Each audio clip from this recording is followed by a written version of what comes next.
Hello बच्चों, welcome back to dream chemistry classes. Please subscribe this channel.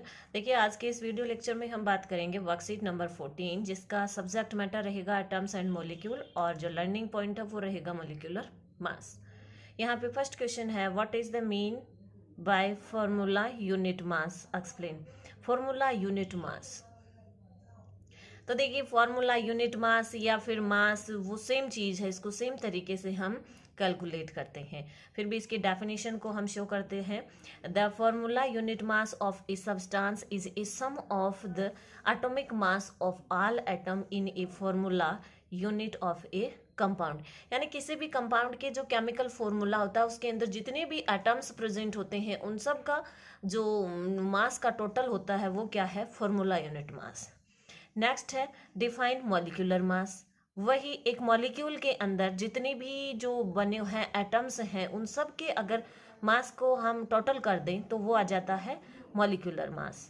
तो the molecular mass of a substance is the sum of the atomic mass of all the atoms in a molecule of the substance.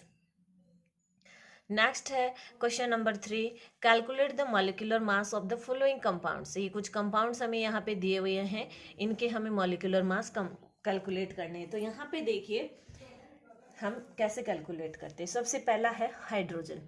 तो देखिए hydrogen के अंदर हमने सबसे पहले H2 को इस तरह से लिख दिया है। हाइड्रोजन के कितने एटम हैं? इसके अंदर 2 एटम है। कितने एटम है? 2 एटम है। और हम जानते हैं एक हाइड्रोजन का जो मास होता है वो होता है 1। तो 2 इंटू 1 इज इक्वल टू 2। ये किसका मॉलिक्यूलर मास हो गया या किसका मास हो गया? हाइड्रोजन का। नेक्स्ट है CO2। CO2 के अंदर कार्बन होता है 1 और 2 होते हैं ऑक्सीजन। तो देखिए हम यहाँ पे इसको कैसे कैलकुलेट करेंगे। सबसे पहले कार्बन है तो कार्बन का हमने लिख दिया मॉलिक्यूल जो मास है वो होता है 12। कार्बन का कितना होता है? 12। फिर प्लस 2 इंटू एक ऑक्सीजन का मास। तो हम जानते हैं ऑक्सीजन का कितना होता है?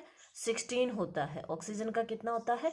16 होता है। तो 2 इंटू 16 यानी 12 प्लस 32 यानी कि 44। नेक्स्ट है O2। एक ऑक्सीजन का हम जानते हैं 16 होता है। यहाँ पे 2 ऑक्सीजन है तो 2 इंटू 16 तो 32। CH3OH इसको कहते हैं मेथेनॉल। इसको क्या कहते हैं? मेथेनॉल कहते हैं। अब मेथेनॉल को देखिए, मेथेनॉल के अंदर पहला यहाँ पे क्या है? कार्बन है तो हमने 12 ऐड कर दिया, प्लस साइन 3 हाइड्रोजन है तो 3 इंटू 1 प्लस ऑक्सीजन का 16 प्लस हाइड्रोजन का 1। इन सब का टोटल करेंगे तो 32 आ जाता है।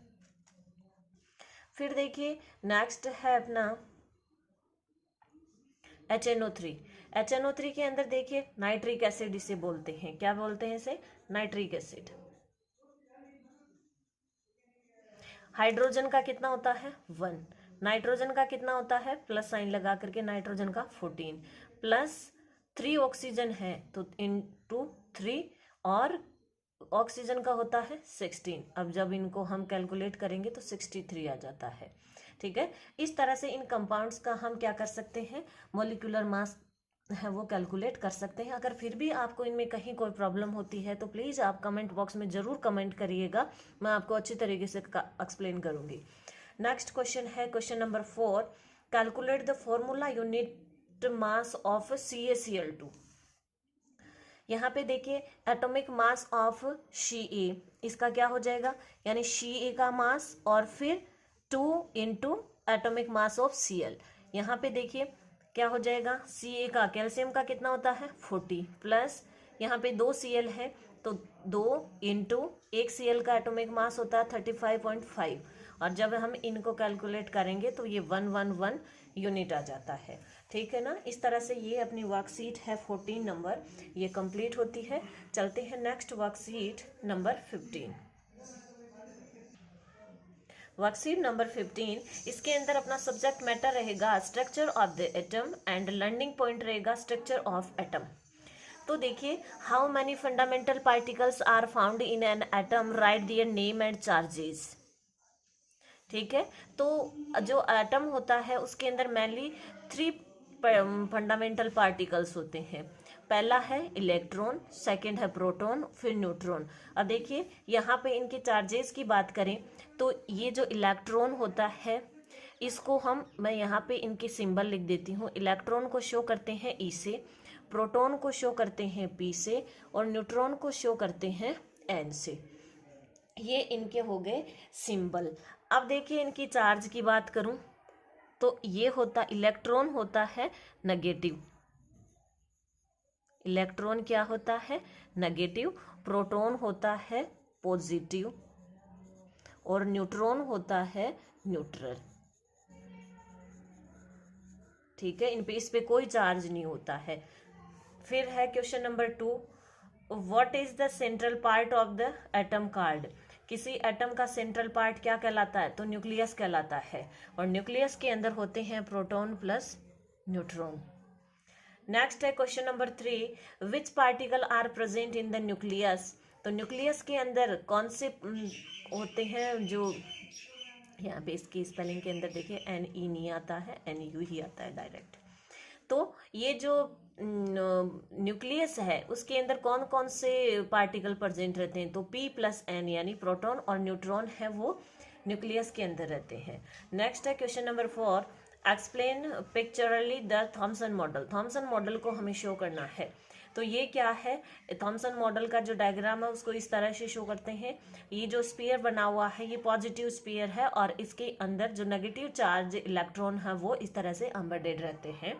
यहाँ पे देखिए हम बात करें इसकी कुछ पोस्टुलेट की, तो an atom consist of a positively charged sphere and electrons are embedded in it. The negative and positive charges are equal in magnitude, so the atom as a whole is electronically neutral. जो atom होता है उसके अंदर positive और negative charge बिल्कुल equal होते हैं, तो इसलिए ये क्या होता है? न्यूट्रल होता है। क्वेश्चन नंबर 5 है, explain the shortcoming to the Thomson model. Thomson model की शॉर्ट कमिंग क्या है? तो protons are present in nucleus and electrons revolve around the nucleus. This phenomena not explain by Thompson.